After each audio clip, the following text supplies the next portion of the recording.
Hey folks, so I'm out here on the Saturn inflatable boat that I've had since about March. Only really been using it since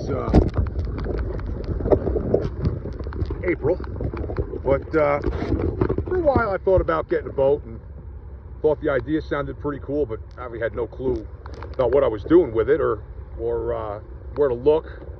You know, used obviously sounds better from a price standpoint, but you know, not sure what you get because not too familiar with the subject. Mess with four-wheelers, motorcycles, you know, little four-wheeler stuff like that, but the marine stuff was a little bit new to me. So stumbling through some YouTube videos, I found a guy that was doing a review on an inflatable Tobin sports boat, and kind of led me down this rabbit hole of simple inflatable boats, whether it was going to do something with an aluminum floor or a inflatable drop stitch floor. And my research took me to Saturn, which led me to Boats to Go. And what I've got here is a Saturn CB365. It's a 365 centimeter boat. It's 12 feet long, 4.5 feet wide. It's about 2 feet 2 inches inside the deck, you know, inside here in the cabin area. It does come with 2 bench seats.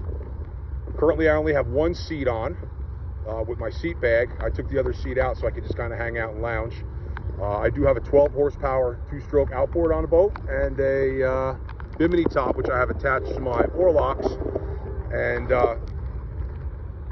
my oars are just tucked inside on the floor underneath my bench. There's a 6-gallon gas tank back there, and I got a little speaker hanging off the bimini. This boat's pretty awesome. It holds 1,000 pounds of cargo and people. I'm 6'2", 255 pounds. And this thing has done absolutely awesome with me on it. As you can see, the Hudson River is not tame right now. Hurricane Erin, I think, was departing out to sea, and we're getting some of the remnants of it blowing up the river, because the Hudson does get a tidal effect, and what happens out in the ocean makes its way up here. But this boat's pretty neat. Pretty neat.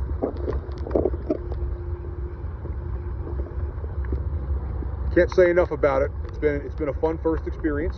Knock on wood. Hope to keep it that way. And in time, I think I might even get something a little bit bigger. The drop stitch floor that this boat has is like a stand-up paddleboard. It's inflatable, and it gets, I don't want to say as hard as a rock, but it is extremely rigid. Like I said, with my weight, I can stand on this thing, and I wouldn't know that the floor is inflatable. It's stiff. This boat with the motor and myself with some gear gets up to about 22 miles an hour. With the bimini down, with the bimini up, I can see 20, 21 if I have the wind at my back. So having the canvas roof doesn't really affect me too much with my top end speed. I haven't had any passengers in the boat, so I don't know how that would affect the speed, but I would imagine I would probably go from 20 miles an hour down to maybe 17 if I put another 200 pounds of person in here. But other than that, not bad. It does have a grab line that wraps all the way around. This boat is a flat bottom boat, meaning it doesn't have an inflatable keel. It's like a John boat, but this particular boat from the manufacturer has the option to lay down, like, say, a pool noodle.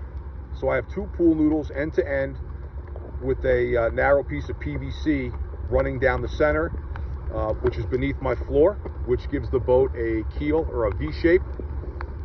So I have the 14-inch inflatable bladders, the inflatable floor, plus 2 pool noodles that run the length of the boat from bow to stern at the transom back there, which gives the boat the V shape, which does provide for some better tracking, especially in the wind like this. If I'm just trolling along, the boat will go pretty straight. Try to turn left or right, it will bite in the water, and it'll grip instead of just like sliding. So other than that, this is probably one of the cheapest ways to get in the water. $800 boat from Boats to Go. It's a Saturn CB365 inflatable, and this thing is pretty awesome.